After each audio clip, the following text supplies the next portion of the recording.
Well, joining us this morning with more is Lieutenant Governor and the state's COVID-19 liaison, Dr. Josh Green. Good morning to you again, Lieutenant Governor. What are your thoughts with the new numbers and the new cases? Well, I am concerned, of course, about the surge that has occurred in the last few days. Yesterday's number 7 was artificially low because we don't test as much on the weekend, so we'll probably see another set of numbers in the 20s this coming few days.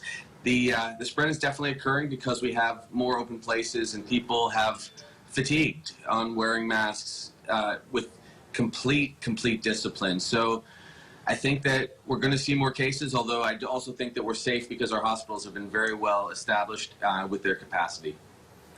At what point should the state start to consider implementing restrictions once again?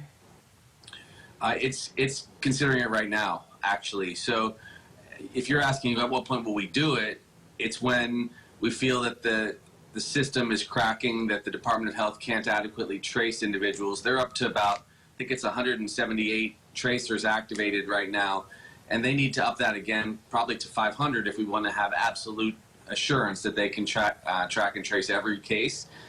But we're considering it. I think the last things that got opened would probably be the first things that would close again because they've been demonstrated to be allowing spread.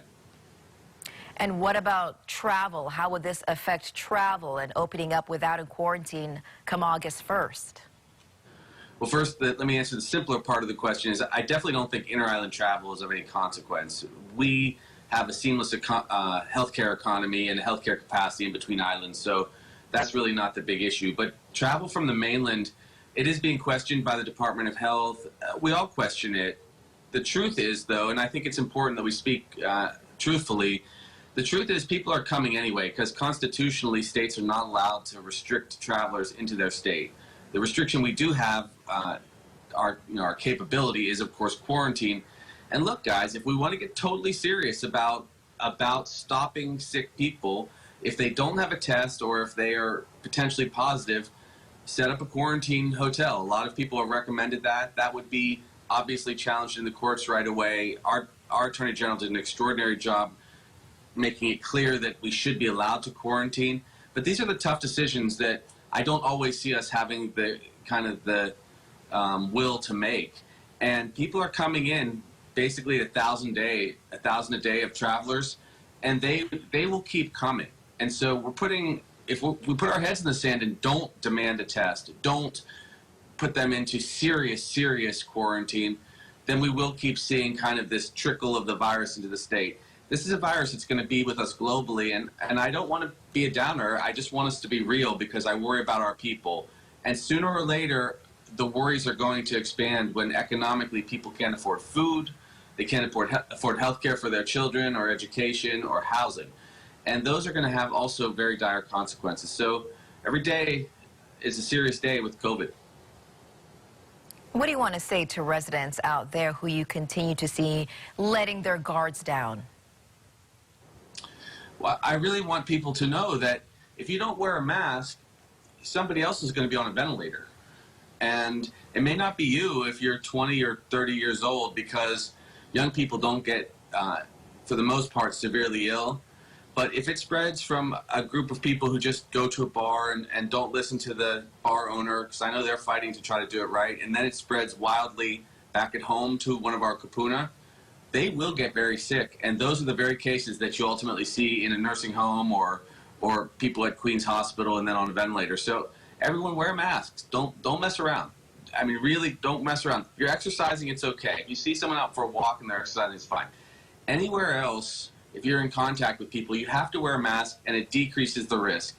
And we have to increase our testing. We only tested 700 people yesterday, though we had the capacity to test somewhere between 5,000 and 7,000 people. Well, that's just laziness, and I don't think that that's okay. So I'm going to press the Department of Health more to do a better job testing a lot more people and knocking down this virus wherever it can be. When you say that's just laziness, you're talking about that's just laziness on the part of the health department officials? Well, it's laziness because we have the capacity to have the most robust and secure system in the whole world. And every time I put out these plans that we push, then people get they're not used to being pushed to do something that is extraordinary. And it's extraordinary to ask us to test and trace every case of a disease. It's extraordinary to ask us to pass a plan that would make it not just a recommendation, but a reality that everyone who came into our state be tested. And it's hard work, but there's this constant political push and pull, and I really regret it, because I think that it's not going to serve us well. I think what it will mean is ultimately, if the hard work isn't done, we will end up delaying the reopening because we won't be ready to do it right. And I understand that from the perspective of our people. But what that will mean is economic devastation will continue. And meanwhile, the cases will keep trickling in, so we'll get the worst of both worlds. So I'm going to keep pushing really hard to make us the best state in the country. And also, I'm going to speak openly and honestly about what we should do, because we can't let the silliness of politics, and I will use that word again, laziness, get in the way. People deserve better after their sacrifice. All right. We thank you so much, Lieutenant Governor, for joining us, and also for continuing to push Hawaii residents to be safe out there. And you be safe too, Lieutenant Governor.